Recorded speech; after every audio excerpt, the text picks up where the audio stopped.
All right, thanks for coming, everyone. So my name is Patrick Wheeler. For those that don't know me, I'm the director for the Center for Digital Strategies. And today's Great Technology Impact Series session, it should be a real treat. We are welcoming Alison Connolly, who's returning to Tuck. She's a T’11. She is the Director of Strategic Partnerships at a company called DarkOwl, who focuses on the Darknet and Darknet intelligence. So we're going to have some presentation, a little demo, reminder, the demo stays in the room, stays in the room. But please join me in welcoming Alison Connolly back to Tuck.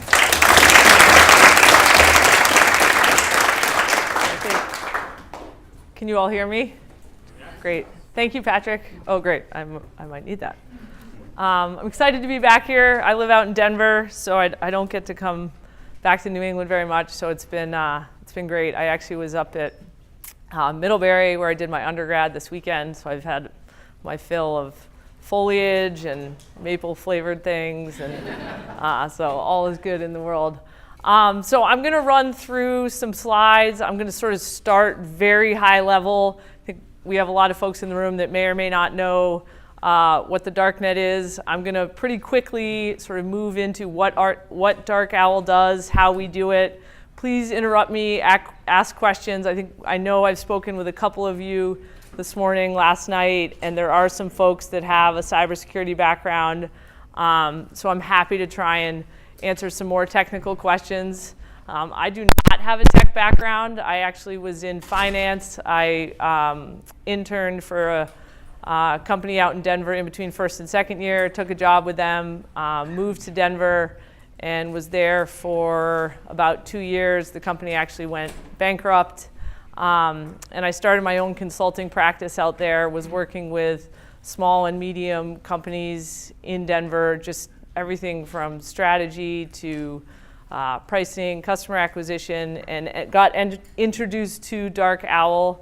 Ended up starting there about a year and a half ago, and have just been fascinated by our platform and our technology, and most importantly to me, am working with some really incredible people at DarkOwl. I love the CEO and the CEO who I work for, and we have an amazing team of some really interesting white hat hackers, if you're familiar with that term, who are just an incredible group of people that would lay down on railroad tracks for me, yet probably couldn't stand up here and talk to all of you. So it's fascinating to me to be able to kind of represent our technology, because I think it's something that was built out of that group, and they historically are not great at communicating and talking about that database. So I feel like that's the role I fill at DarkOwl. And you'll hear me slip up. We actually just rebranded, so we were Owl. Now we're DarkOwl, so if you hear me going back and forth, that's why, and don't tell our director of marketing. So the Darknet, just in the way of background, everyone kind of defines things a little differently. These are the terms we use at DarkOwl. So the surface web is everything that's indexed by Google. So anything you type in and you get all those results. We categorize that as the surface web, and interestingly, Patrick wanted me to use the laser pointer. Here it is. 4% of that content that you're seeing in Google is considered surface web. So where the chunk of the information resides is in the deep web. So anything behind a username and password. So it could be something extremely private and secure like your bank account, or it could be your Pinterest account or Facebook photos. So anything behind a username and password. And that's where the meat is. That's where the most of the content resides, about 96%, according to some folks. This is where we, DarkOwl, play. So we specialize in the Darknet.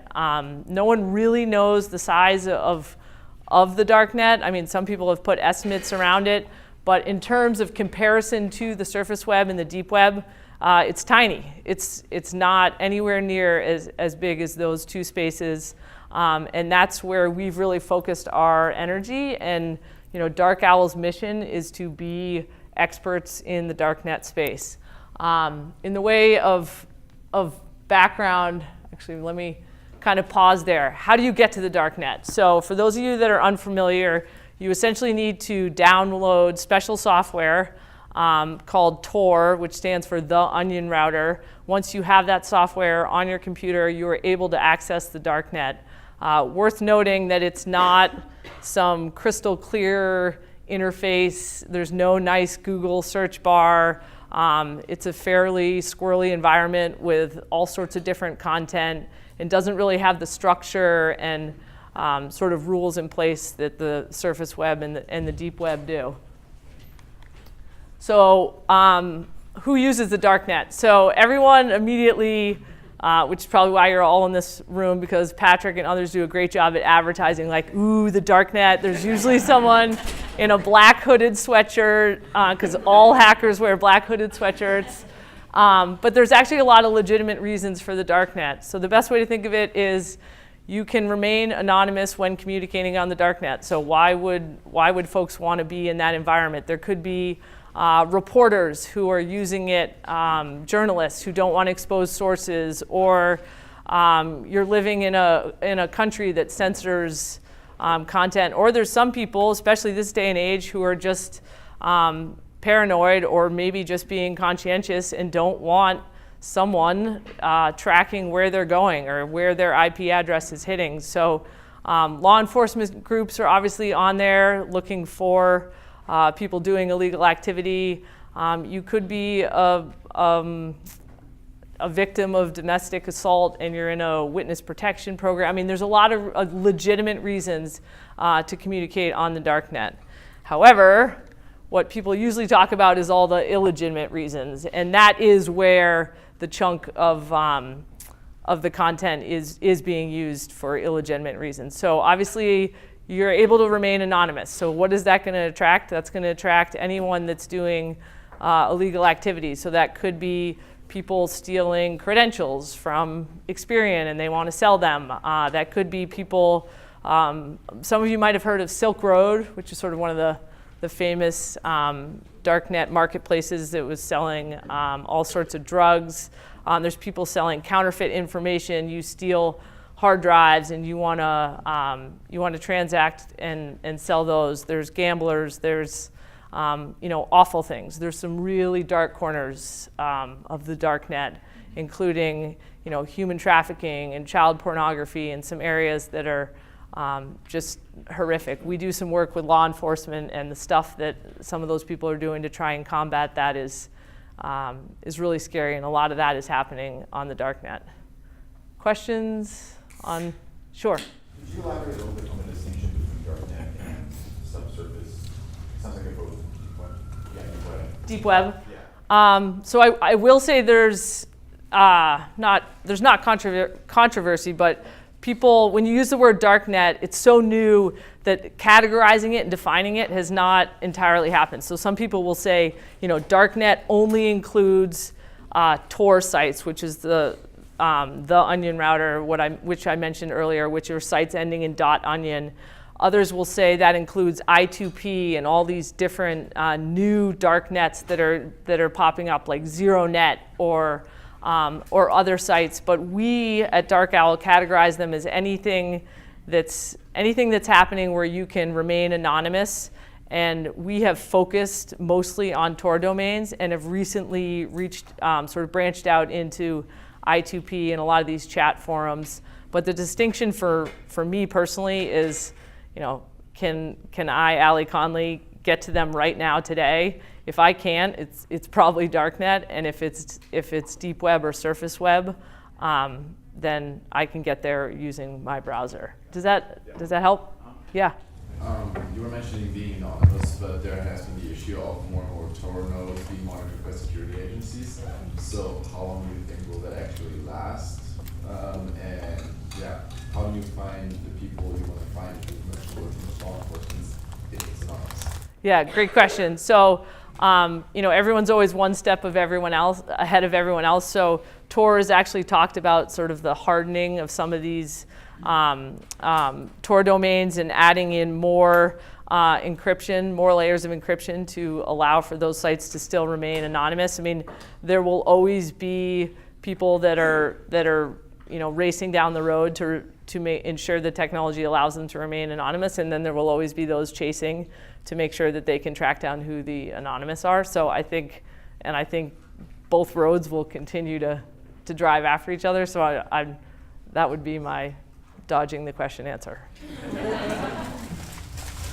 you say that there's, based on your knowledge of things, more, legitimate uses of anonymity or more uses of the dark web for, illicit?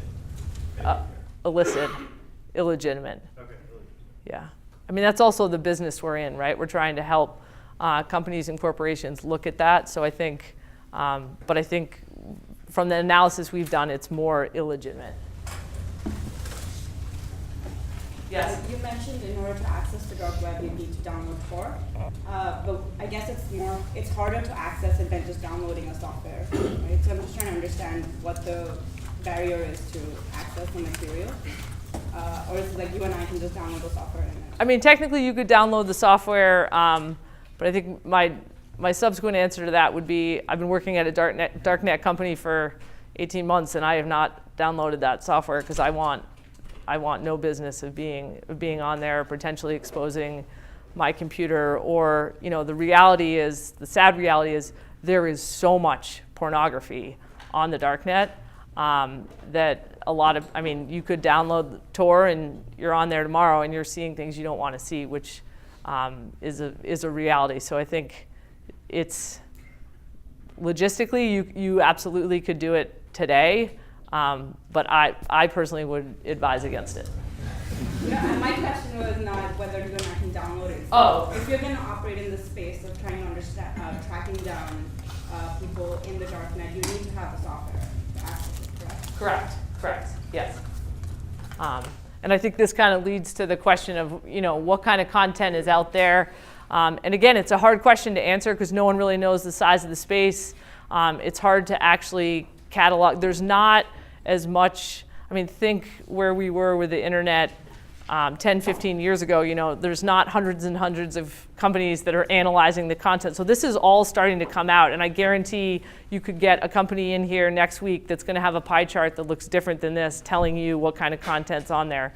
But the main categories are the ones you would think. There's hacking forums, there's counterfeit sites, file sharing services, so think Dropbox, but in an anonymous format, and cryptocurrencies.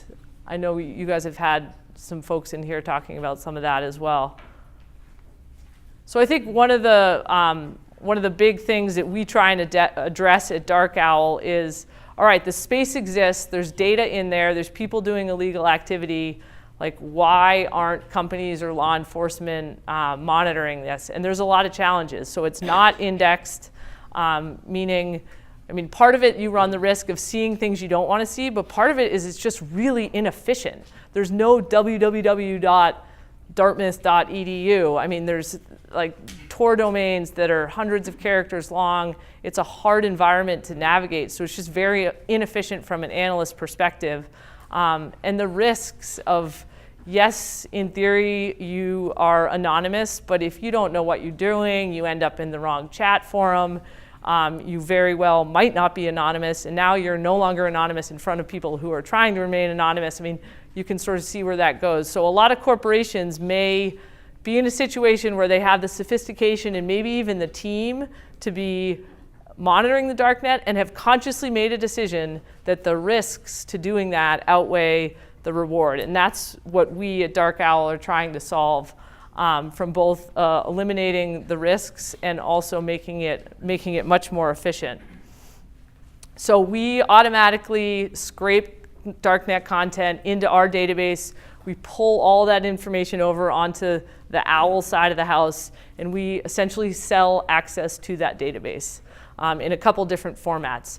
So by our back of the envelope math, we predict that using our software, you can sort of analyze a Darknet content in a couple hours that without our software might take weeks, I don't know, about a month. That might be a little bit of a stretch, but our marketing team thinks it's a month. Yes? Given the type of work you would have to do to gain the experience to be be a Darknet expert, how do you guys actually like acquire talent? Like, how do you go out and find people who are, one, going to be responsible and working for you, right? Because you don't know what they would have been doing beforehand. But then Right. two, actually enough of a talent pool that we want to be involved in this kind of stuff. Yeah, I mean, I think you hit the nail on the head. Those people are not only hard to find, they're in high demand. Some of them have backgrounds. I'm sure there's some that went to Tuck, but there's a lot who never, the stereotype is accurate in some ways. Some of them never left their basement, right? These are folks that may or may not. They might have been playing in a gray area for a while, and hiring them might be interesting. And I think the answer is, like it is in so many other new areas, is automation, right? What part of that can we do? So one of our biggest competitors at DarkOwl is teams of, said company has 25 analysts who are sitting in the Darknet every day and doing amazing analysis of all sorts of information. And what we're trying to do is put automation around that. So the way the technology works is our DarkOwl bots are out scraping it. So they're not analysts. And we're pulling that content over and layering structure, and our data scientist team is trying to put index and catalog it so that then our analysts can look at it and be more efficient than the team of analysts. So my answer to that would be, we're trying to automate it so that you don't have to hire those folks because they are in high demand. Yes? From the perspective of the dark web is continually expanding and sort of permutating and getting more complicated, how do you ensure that for dev you're continuing to be able to stay on the sort of border as it expands? Yeah, so one of the answers is a technology answer. So the way the bots work, they're capable of looking at traffic that goes in and out of the sites. So, if we come across a couple new Darknet forums and we're now scraping that content, we'll then look at the traffic in and out of those sites, and then we'll spider and start scraping that content. So that's where we gain a lot of our efficiency, and also try and sort of expand the web in exactly the way that you're describing. Yes? You mentioned that this information or content is being scraped and then, I guess, stored on DarkOwl servers of some sort. Correct.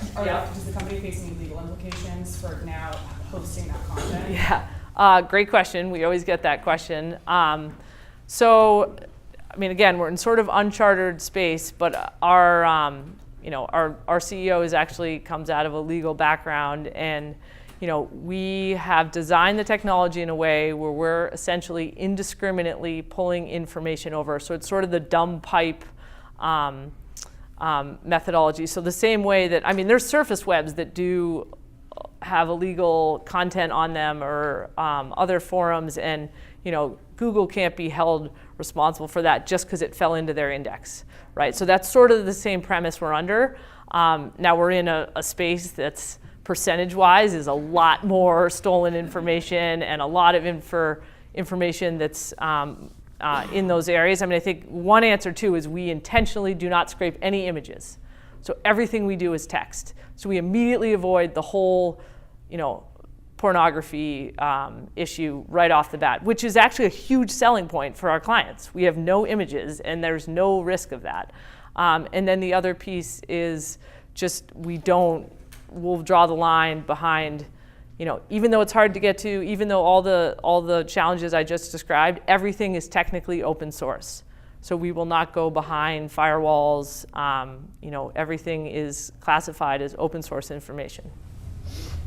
So these are, So I imagine the basic premise of like the scraping tools is, you start with some list of onion sites, right? And then you crawl up for anything that looks like another onion site, and you go visit that. Yes. Or links to anything else, and you go visit that. It sounds like, especially if you're not pulling any images, you would lose any branches of the dark web that are being shared via steganography. Via what? Steganography. Yes. So the images thing is a hard one, right? There's so much value in us not having them for the reason that I've described. I think what we're starting to do, we've gotten some recent traction on the government side of things. So we're working with some agencies. We're hoping to kind of have some more formal relationships there in the near future, and they absolutely want those images. Or I was talking to Rob earlier about if you're on a counterfeit site and I'm selling hard drives, and it's just like Craigslist, I'm going to put a picture up of that awesome hard drive that I want to sell. Right now that's not going to come into our tool, but we're starting to play with technology that'll essentially capture the hashed sort of the ID of that image so that we can then route back to it. But that is a real challenge. More if somebody shares an image that's, an onion fries. Oh, okay, right. And so this is the way they're saying, hey, we've opened a new forum, but rather than posting text, because I think people might crawl like the dark web, right, we're going to post an image with people can just type it in. Type it in, And yeah. so you would lose any branch that shares itself via this. So we would. Today we would not be able to pick up what's inside that image. I mean, we have figured out if we come across a file when we're scraping, so a PowerPoint, PDF, anything like that, we can pull the content out of it. So we'll pull all that in, but we would, as of today, that would bypass our crawlers. So these are just some of the, and interrupt again, but I'm going to sort of keep going so we can get to the demo as well. These are some of the bigger reasons that we're trying to address as a company. So it could be something around brand reputation. We do, a lot of people buy access to our database and then use it on behalf of their clients. We do things as simplistic as just CEO, like monitoring. You're at some Fortune 100 company and they'll just monitor for their executives, and it could be, we had a use case where there was an executive who was traveling and their daughter bragged about something and put up a picture of the plane, and then the private tail number on the executive's plane got posted on this Darknet forum, and they were talking about it, and we were able to, the monitors sort of hit and went to the said executive team, and they were able to kind of track that. So it could be something as simplistic as just monitoring for a CEO or a bunch of board members, or it could be around IP. So we work with companies that'll have internal project names and are like, here's code name for our M&A that's coming up, and this sure as heck should not be being talked about outside of these walls, so can you monitor for these words? And we'll do that. And then I know we have Topher and maybe others with military background. From an intel perspective, there's so much you can be doing around threat actors and trying to get kind of ahead of those, and what are folks talking about, what are some of the trends. So that's the kind of problems we're trying to solve. There's all the type of information you would think, emails, employee IDs, intelligence. There's all sorts of content, but rather than tell you about it, I'll just show it to you. So here's some screenshots, and then I'll actually hop on it and do a demo. But you can purchase, and again, these are screenshots of our tool. So this is content that's been scraped off and put into our database. So here's a site, and they're selling ATM skimmers.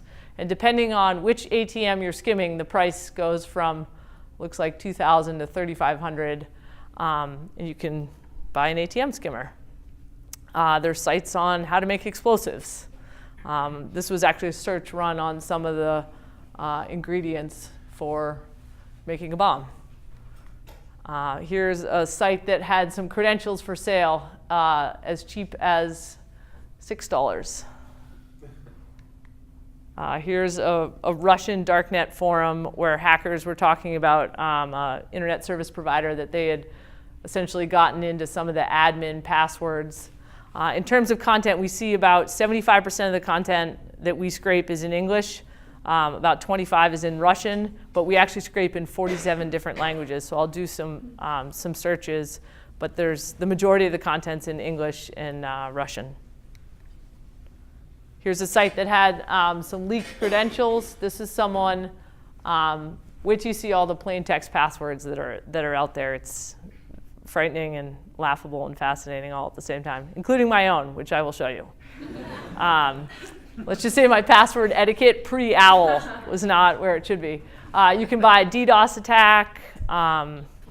So here are a couple use cases that we at OWL have pursued recently. So here was an executive monitoring where we had set up monitors using our tool up in the left-hand corner. Again, CEOs are so subject to this because they're the ones that are on the road, they're traveling, they aren't, they think they're above any protocols that are being set internally. So sometimes I feel like they're a little naive around just the exposure that they could be causing their own organization. So we do executive monitoring. This was a case where our team had actually worked, and so sometimes we just provide access to the database. Sometimes we actually curate the information and do the monitoring with our analyst team and provide it back. Although then we very quickly run into the problem of, how big is our analyst team? So we're trying to really teach our clients to fish rather than just provide the fish. But we had found some information around IP that was exposed, and it was coupled with some other surface web information we'd found and had alerted this team, and they were able to sort of combat what could have potentially been a really robust social engineering campaign. This was an interesting one. So this was actually a year ago, and it was President-elect at the time, and one of our analysts was doing research on a different client, unrelated, came across a Darknet site that was actually collecting Bitcoin donations for the assassination of Trump. That analyst actually called our CEO and said, "Hey, Mark, I'm sure they probably know about this, but what do you want me to do with this?" Our marketing team overheard and was like, "Let's write a blog." Our CEO was like, "Let's not write a blog." Luckily, he knows the Secret Service field rep in Denver, called her up and said, "I suspect your team's on top of this, but if not, I just wanted to let you know one of my analysts found this morning." So we actually passed on all the information. In typical sort of hacker,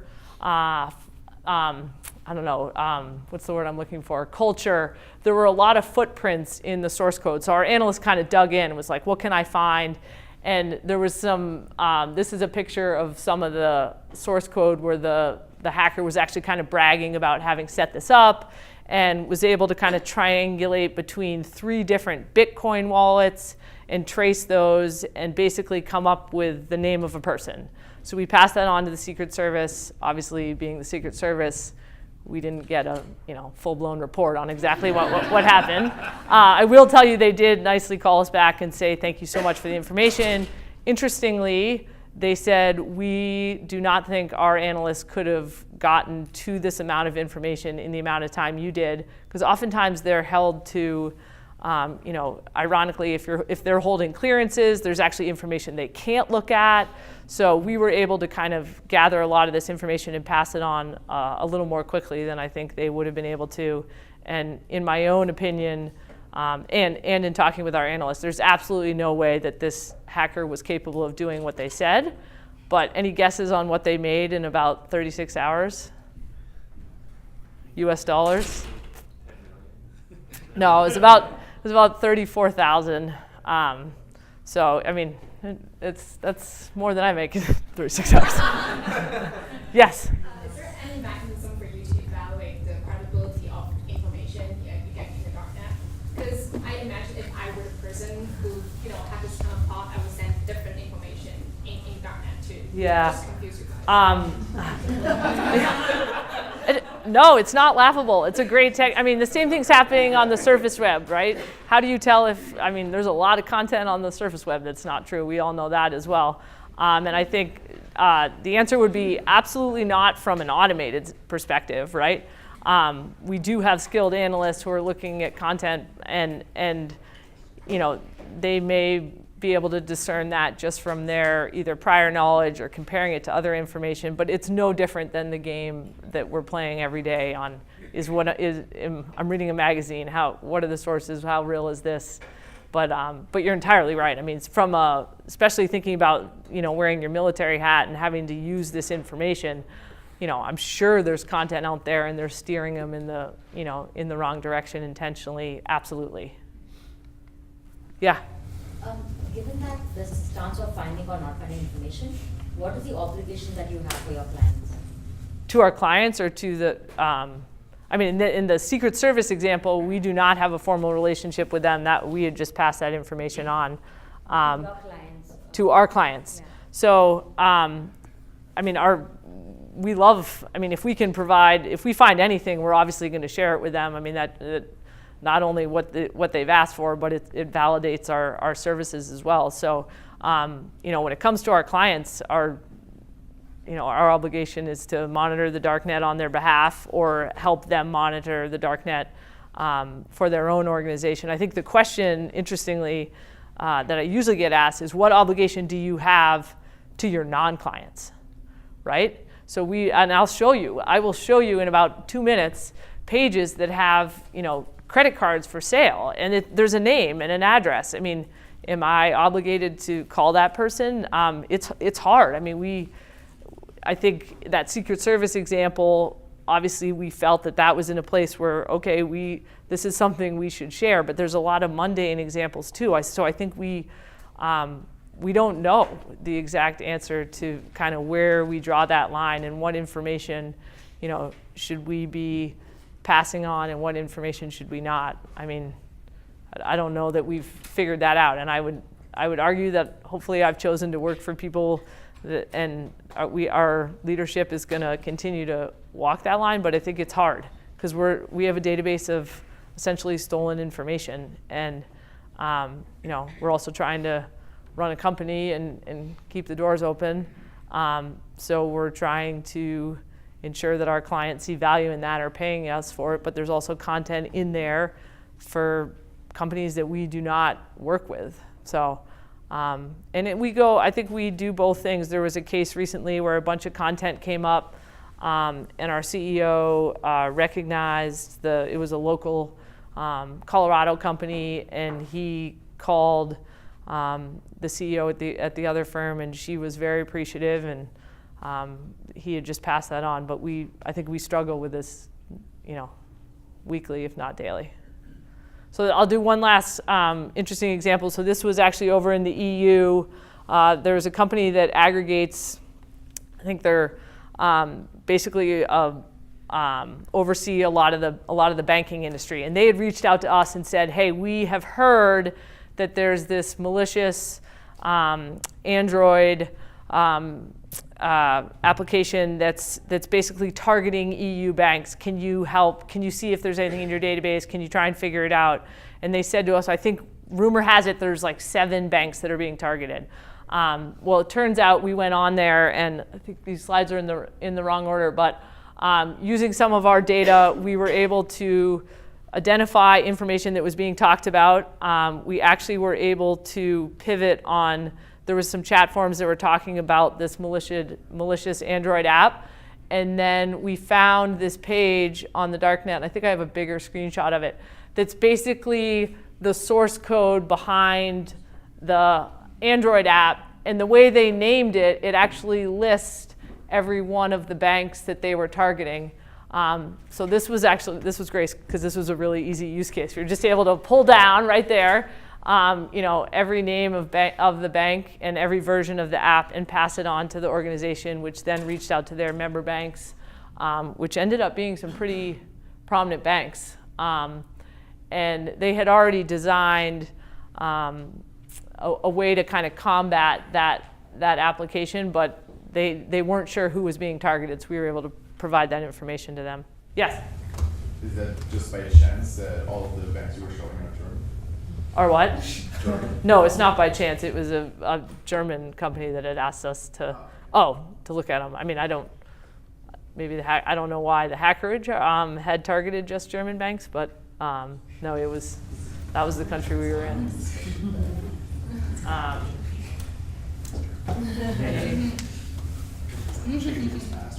My bank was on there.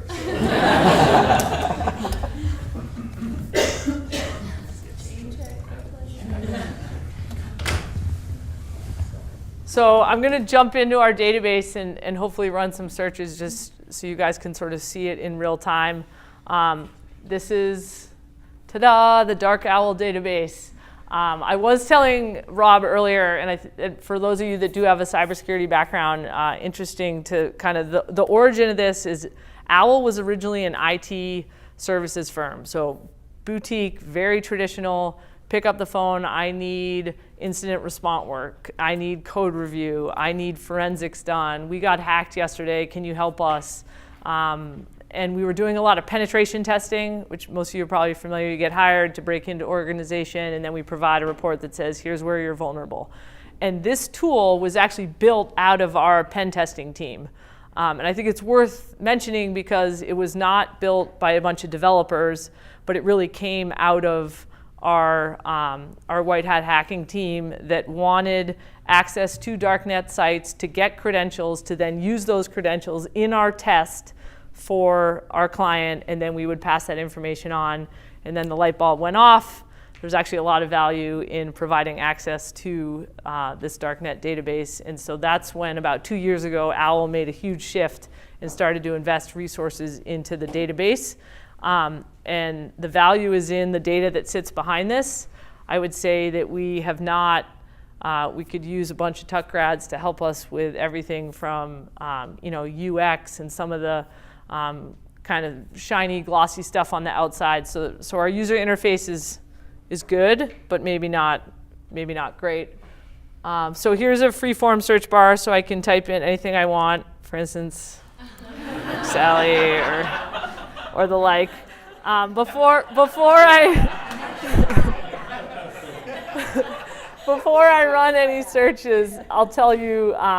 So when we scrape this content over, despite being on the Darknet, despite a lot of the content being anonymous, if we can pull down any information at all, we will. So if we can determine country of origin, we will capture that. We will always capture the crawl date that we last scraped it. We can tokenize information that's unique, like credit cards, social security numbers, email domains. Data leak is actually a new category that we've just layered on. So these are data leaks that we've identified in our own database and then tagged accordingly. So there's LinkedIn, Dropbox, a bunch that you didn't even know occurred.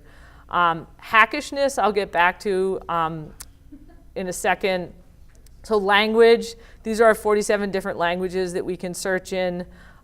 We do not have translation layered into the tool intentionally. We leave everything in the native language, but I can search within results. So I could search in Russian, and then the tool will recognize Russian characters.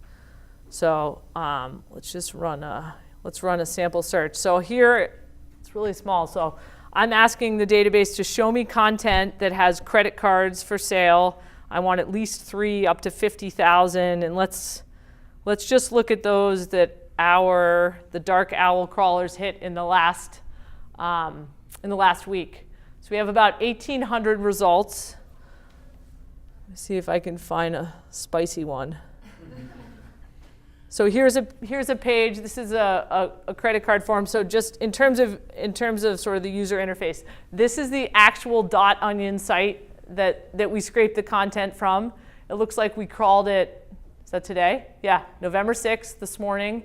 And then this is the actual body of the content on the right-hand side of the page. Any information we've tokenized will be left over here. So let's pick on MasterCard. There looks like there's 9 MasterCards for sale on this page. Here's the MasterCard. We're missing a CVV code. Let me see if I can get one that has full content. So here's someone's credit card number, CVV code 299. It's got a future expiration date. We have a name. We have an address. There's all sorts of information. And so sometimes the question right there will be, if I'm selling stolen credit cards, why is the full number and everything up there? So a lot of times it'll be presented in a way where it's, I have 5,000 credit cards for sale. Here's 100 of them. Go try them out and sort of prove my worth. These are good cards. They work well. And then come back and we can transact for however many you're looking for. So I'll do a couple more kind of basic searches, and then I'm happy to open up and see if there's items people want me to search for.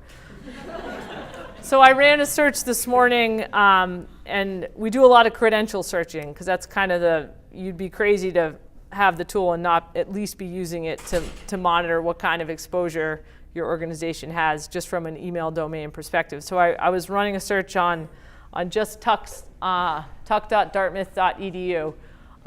So the tool knows to look on all of our Darknet sites, and it's going to spit back any site that has at least one email address ending in tuck.dartmouth.edu. So we have 770 results in the database today. This first result is pretty typical of Darknet content. So we have the actual username exposed there, and then right after it, and many of you might be familiar with this, this is a hashed password. Okay, so if you know the key that they're using to hash that information, you could unravel that hash. Depending on who you ask, if you ask my analysts, they will laugh out loud and be like, a hash password is just as bad as a plain text password because they can back into it. I personally can't, but we actually, interestingly, we've been able to, right after it is the plain text password, and that's because we, DarkOwl, have actually unraveled the hash and just included it in the database. But the actual Darknet site, at least in this case, I know for a fact, only had the hashed password. And this is the LinkedIn breach, by the way.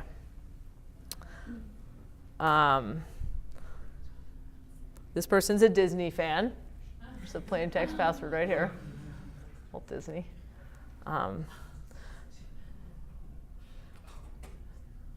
So it's a game of monitoring, right? I mean, if you're Microsoft, and I think I ran this earlier, and you're a client of DarkOwl, which maybe I had a great call with their threat intel team last week, so we'll see.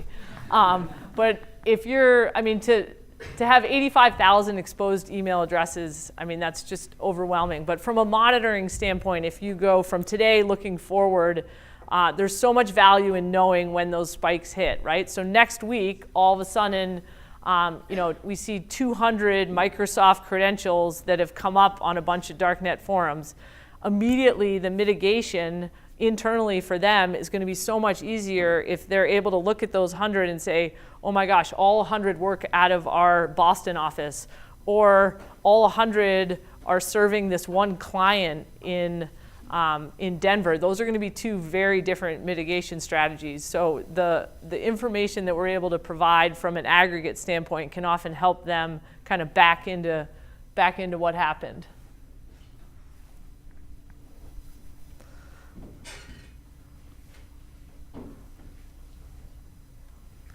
Am I doing on time? Close. So this is just let me back up for a sec. When I started working at OWL, I set up a monitor that would monitor my own email addresses, including like my Tuck email address, and I used to have a Yahoo account. And I was giving a demo this summer, and just like this, and I looked over and there was a number 2 right there. I was like, wow, that's usually a 0. There must be something wrong. So I clicked on it, and sure enough, there is my great Yahoo account and my plain text password right there in the middle. I went to Middlebury and my JetBlue mile balance preceding that. So in JetBlue's defense, about 60 days later, I did receive an email to that same Yahoo account that said, hey, we think you might have potentially been hacked. No mention of the fact that my mile balance was out there and that my plain text password was out there, which, from a password reusage standpoint, obviously caused some problems. Luckily, I fly United, not JetBlue, so no one's going to steal my miles because I only have 3,000. But this woman, Jessica, a couple rows below me, has 28,000. So if you wanted to gift those miles after lunch, we can all go somewhere. So those are kind of some of the fun searches. I think where it really gets interesting to me is when you start doing, if any of you have like an Intel background or an analyst background, we use a Lucene Search query, so you can start to do some really sophisticated searches around proximity and negative scoring, and I want results that are showing this and not this, or I want to isolate them just to Tor domains, or I want information that's coming out of our hacking forums. Or I mentioned that the hackishness is kind of our made-up word at DarkOwl for how actionable is the information. So we score everything that we scrape. And it's a fairly sophisticated algorithm. It'll factor in not only the presence of information, but the absence of information and about 57 different items. And we'll score things on a scale of 0 to 100%. 100% hackishness, meaning in the wrong hands, this is very actionable information. So I can actually categorize and only show results with certain hackishness. So you can be pretty sophisticated on the tool once you kind of get a hand for the searching. Yeah? Given that information that comes out on the dark web generally takes a bit of time to emerge in the real world, do you have, or would you be open to having financial services clients who would just want to know, there's a lot of chat about Experian on the dark web, and then maybe be able to act on that before Experian discloses that they've been breached? Yeah, so depending on who you ask, the average number of days from when you get hacked to when the company finds out is 200, 225, 250. So, if you at least have eyes and ears on this space, in theory, you're going to have, some warning on that. So I think that's one of the things that we're trying to do is help them realize before they're on the front page of the Wall Street Journal. Yeah. Do you guys monitor or chatter about yourselves about DarkOwl? We do, and we get that question a lot. Okay, here you are trying to do this in a space that's notoriously attracting a lot of people who definitely don't want us to be doing this. Sort of how do we remain anonymous? And part of that's the kind of the secret sauce and how the bots are designed and how they work and and how they scrape the content, right? The easiest example is we're obviously going to try and emulate what a human would look like. So for instance, we don't scrape the same site every day at 11 a.m. That's the easiest way to kind of think through how are we going to be unique, but in terms of how long we're on a site, how many times a day we scrape it. So the one piece that the tool is awesome on is a look back feature. So even if you know what you're doing and even if you're great on the darknet, by our calculations, we think about half of sites go up and down at least once a day. If I rip a bunch of credit cards from the Starbucks in Hanover and I sell them tomorrow, I'm not going to leave my site up, right? I'm going to pull it down. So in comparison to the surface web, the content's way more transient. Whereas our tool, if we scraped that site yesterday, it's still going to be in this database. So a lot of the analysts at our clients love the tool because it captures and maintains that information so that the transient nature is mitigated from just trying to find it yourself. Is that answer?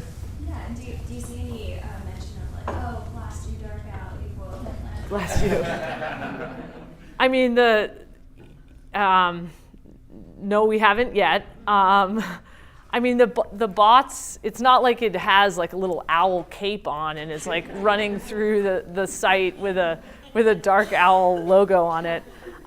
We try and work really hard to make sure that we're not detected. At the same time, we're trying to get in. Our clients are pushing us to get into content that's a lot harder to scrape. So I was talking to Tom this morning about getting into chat forums. So a lot of the chat forums on the darknet have the same CAPTCHA technology that they do on the surface web. So click the box that has the road sign in it or whatever the latest CAPTCHA is. So our bots are actually sophisticated enough to get through those CAPTCHAs, which we accomplished this summer, which was a big deal for us. But as we get into these harder areas on the darknet, we're going to run into that problem more and more because there's steps being made to make sure that they're detecting that. So I think we're trying to scrape as much as we can and make sure that our haystack is big enough to include the needles that our clients want. But I think as we get bigger, that'll be that'll continue to be something that we need to be aware of. Yeah. Correct me if I'm wrong, but my understanding is with your clients, you provide them access to this tool so that they can query your database to monitor whatever they want. Yep.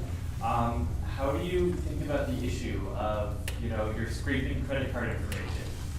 And it's one thing to like go onto the Darknet myself, right? And there are like a couple 10 or a couple hundred credit cards that somebody's gonna just make public to prove that they've got this big stash that they can pay for. It's a totally different scale that your tool is now calling all of those and providing anybody who's your client queryable access to all this stolen information. How do you think about that? Yeah. So the first way we address it is we are 100% in the B2B space, right? We're not selling licenses to individuals. As much as Sally would love to have her own license, we're not selling to consumers. And every one of our clients is subject to our EULA, our end user license agreement, which essentially says you will use our database to look for information that is pertinent to you, or if they have an enterprise license, to the clients that they're serving. And the reality is, as of right now today, we monitor on the back end every single search that's being done. Now, what's happening, interestingly, is as I'm having all these conversations with these government agencies, and a lot of them are pretty far down the road with a lot of three-letter agencies, and I hope maybe next year I'm back here and telling you how we're doing great work for the CIA or DHS or whoever it might be. They're saying you absolutely cannot know what we're searching for, right? They don't want little DarkOwl in Denver to know what threat actors the Secret Service is going after. So I think we're playing with ways to try and continue to make sure that our technology, it's helpful for us to know what people are looking for, because then we can steer the bots in the direction of that type of content. But the short-winded answer is they sign our EULA and we monitor what they're looking for. So it sounds like the answer to a question that was asked previously is, would your company deal with another company who says, I want to know when Experian pops up as a blip so that I can know that they're hacked before they do, so that I can trade on that information? Yeah, so that'd be a violation of our EULA. Yeah. Yes? You're in the biz dev role, correct? So I don't know if you can share this information, but which customer segment have you identified as the most going to get value from this product? Is it law enforcement? Is it top executives? How do you go about your business our BD? Yeah, I think we've identified the size of the company that has the budget, the wherewithal, and the sort of sophistication to be wanting to monitor it. But interestingly, our clients are across, so we have folks in finance, we have law firms, we have healthcare, we have law enforcement. We haven't really identified, we have folks in the energy space. We have a company that makes curtains, I kid you not. But they're in the IoT space. I think that's one of my challenges internally is we're young. We're still a fairly small company, and I don't really know that we've identified what industry is going to be kind of our bread and butter. I think at first we thought for sure it's going to be the financial space. Every single institution wants to know, like, this is so easy. They pay us. We monitor their BIN numbers, which is the first 6 on the credit card, which are associated with their bank. They have such sophisticated fraud models and internal fraud algorithms. And P.S., they want the information in under a second. So we do have folks in the financial space, but not as many as I would have thought when I first joined. Whereas law firms and people in M&A, I wouldn't have really thought there would be as much a play there, but there has been. So industry, right now we're pretty agnostic. I think where we're seeing the break is if you get to a company that's too small, they just are so overwhelmed, they say, I don't want to know. I would rather not know and have something happen than know and not have the relationship with the CEO or the board to be able to tell them. So it's almost a sophistication level that seems to be the breaking point on who's a good client for us and who's not. Yes? Can you talk about other players in the market, both from a partnership perspective and competitors? Sure. So, when I started, almost all of our competitors were people that were trying to do this manually. And I think that's changed, and there's now There's quite a few Darknet providers. I mean, even if you just look at the iterations of the actual word Darknet. I mean, a year and a half ago, you almost didn't hear it, and now there was an ad on TV last night at the Hanover Inn that was like, monitor yourself on the Darknet. So I think, there's more and more companies coming out, and I would put us up against any of them from a data perspective. I think a lot of folks are still having their approaches very much curated. So we'll do the looking, we'll do the hunting, we'll make up a nice shiny report and provide it to you. Or we're trying to be, a mile wide and at least right now a couple inches deep. Whereas there's people, like there's a Darknet company that just does human trafficking sites, okay? Awful, I mean, just scary stuff, but they're an inch wide and 3 miles deep. So I think the most of our competitors are either serving a very small segment or they're doing it manually. Yes? How do you price this? So we have a couple different ways, and I wish if we had 2 hours, I would love to have a conversation because this is just me speaking. I think we, as a company, could be doing a little better from a pricing perspective around how do we slice and dice this amazing database into something that's consumable. So right now you can either buy it so we have a software as a service. So the dashboard I was just showing you, depending on who you are, is around $75,000 a year for one seat license.